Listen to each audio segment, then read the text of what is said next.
You know, everybody has a God-given goal and a God-given purpose. And I want to encourage you today to follow that vision, that dream that God has placed in your heart.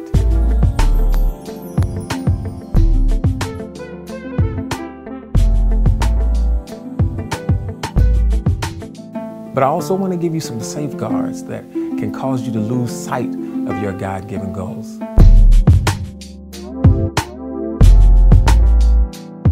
Weariness. Jesus told Peter in Luke 22 that Satan desires to have you and to sift you as wheat. But Jesus says, but I have prayed for you that your faith fail not.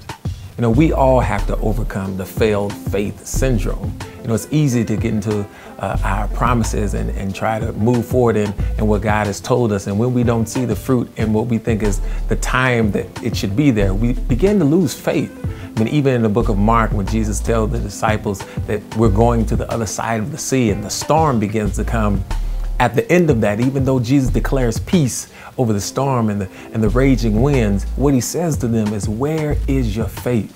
Because just in that short amount of time, they had lost sight of what God had told them, that they were going to the other side. I want to encourage you not to lose sight of where God has said for you to go.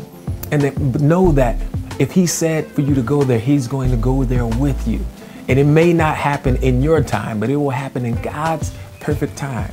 Don't let your faith fail. In the book of Genesis, it talks about Abraham's family and his father, how they were supposed to go to Canaan, but they settled in Terah. And it even says that Abraham's father settled there and he died there. He died in a place where God had not even called him to be. God has called you to a greater place. Where you are right now, it's a place of rest. It's a place of preparation, but it is not your mountaintop. It's not where you're supposed to just settle and lie down.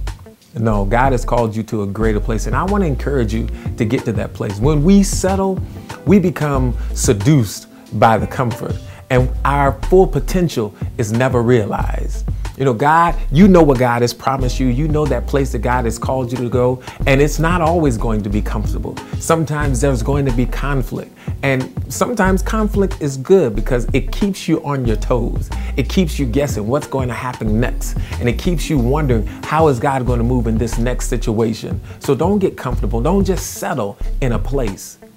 Keep pushing. You know, Paul says that I press toward the mark for the prize of the high calling. You know, and I want to encourage you to keep on pressing toward the mark. Keep pressing for the promise that God has given you.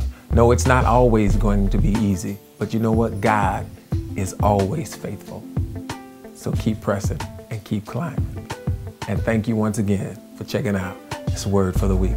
All right, God bless.